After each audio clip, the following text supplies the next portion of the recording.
Millions around the world watched welterweight Floyd Mayweather win his much-anticipated clash with Manny Pacquiao. Our sports correspondent Paul Kelso reports on the most lucrative confrontation in boxing history. Mayweather! He was the bookmakers' favourite, but not the fans. Floyd the Money Mayweather entered the ring in Las Vegas to jeers from 16,000 supporters ringside for the most lucrative fight in boxing history. Most of them were here to cheer his opponent, Filipino Manny Pacquiao. They'd been kept waiting as US broadcasters struggled to meet demand from a pay-per-view audience that left the fighters sharing a staggering £200 million purse. The cream of Hollywood and sport were there to see it. Robert De Niro and Bradley Cooper secured ringside seats, alongside Steffi Graf and Andre Agassi and Michael Jordan. What they saw was bloodless but brilliant. Mayweather delivered a masterclass of defensive skills to neutralise Pacquiao. It didn't make for a classic fight, but it left purists purring. He just, it's his era, it's his time, and this is, when somebody's time has come, there's nothing can stop him. He's in his invincible mode now. Afterwards, the Filipino revealed he'd come close to cancelling because of injury. We're about to planning to postpone because it's been 2 weeks. I didn't train good because of I didn't use my right hand. With a conviction for domestic violence and an unapologetic love of money, Mayweather is an athlete many love to hate.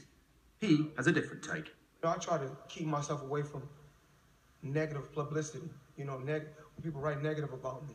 Because people don't really know me. I'm a person that loves his family. I only want the best for my family. I work hard. I'm just an American dream.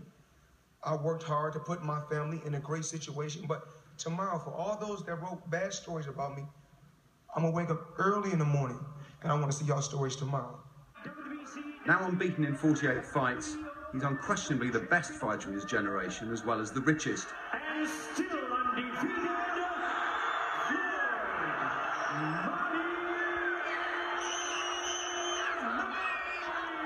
This was strictly business, from first bell to last. Paul Kelso, Sky News. Oh, with us now, Tom Craze, writer for badlefthook.com. Very good afternoon to you. So this fight was 5 years in the making. Was it worth the wait?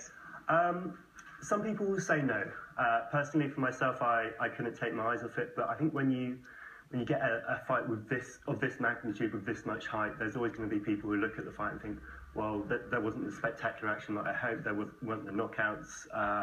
It was quite a cagey affair. But given the level of interest and the level of money involved, I think that was always likely to be the case. Paul Kelso was saying purists were purring at this, but I've seen a lot of criticism on Twitter, people saying that these type of super hype fights actually are pointless for real boxing fans because they don't actually deliver what they want, these fans. They actually just deliver something that's kind of prolonged for the sake of it. Sure. And I think we've seen that in most of Mayweather's big fights. His previous biggest fight against Oscar De La Hoya in 2007 broke all pay-per-view records, but actually it was, again, a very kind of cagey, nip-and-tuck affair. Went to the scorecards, and again, a lot of people do generally leave disappointed when it comes to these huge mega fights. That was the richest boxing bout in history. Some people in the audience paid over £200,000 for a ticket to be there in the flesh. Obviously, pay-per-view was a big deal as well. People paying £20, £25 here, $100 in the United States. Actually, making all of this about money, do you think, undermine attempts to sort of re-engage the viewing public in sport? I think it's a difficult question. I think boxing, prize fighting by its very nature, it's always very money driven, and I think the fighters at the end of the day, they're fighting for money. Floyd Money Mayweather is exactly the prime example of that.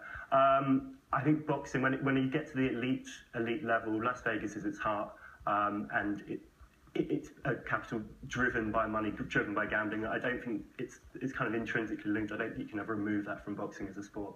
Yeah, Floyd Money Mayweather, as you said, he's unapologetic in the fact that he says that it's all about the money. It's not about the boxing for him. He is a businessman, he says. He stood to gain £100 million plus from this. Pacquiao, somewhere around slightly less than that, possibly. A huge amount. Can it be justified? I think you can justify it in the sense that They have very short careers. Ultimately, they're entertainers at the very top of the game. 38? I mean, he's kind of old for a sport. He's absolutely coming towards the end of his career. He's got one fight left in September. He says after that he'll retire. Now he said that before and came back. Now this fight was always going to happen because of the money at stake. And if a rematch happens, I don't think anyone should be too surprised, as kind of uncompetitive as it was last night. But ultimately, it is about the money for these guys. Has it cemented Mayweather's status as the greatest pound-for-pound boxer, certainly of his generation? Absolutely. I think Manny Pacquiao was the one fighter he had to fight. He's got this legacy now of 48 fights, 0 defeats. If he retired without facing Manny Pacquiao, there would have been a huge question mark over him forever. But he stepped up to the plate last night. He kind of silenced most doubters, I'd like to think. And for sure, he's a pound-for-pound best of this generation. And he's in the discussion for certainly the past kind of few decades as well. Pacquiao's a really interesting character, isn't he? He's really had a rags to riches story. And as you said, he had to kind of go through with this fight. But he's also a congressman in his home country and looks set possibly to run for president. So this isn't just his career, is it? He's got certainly a future that he's looking forward to.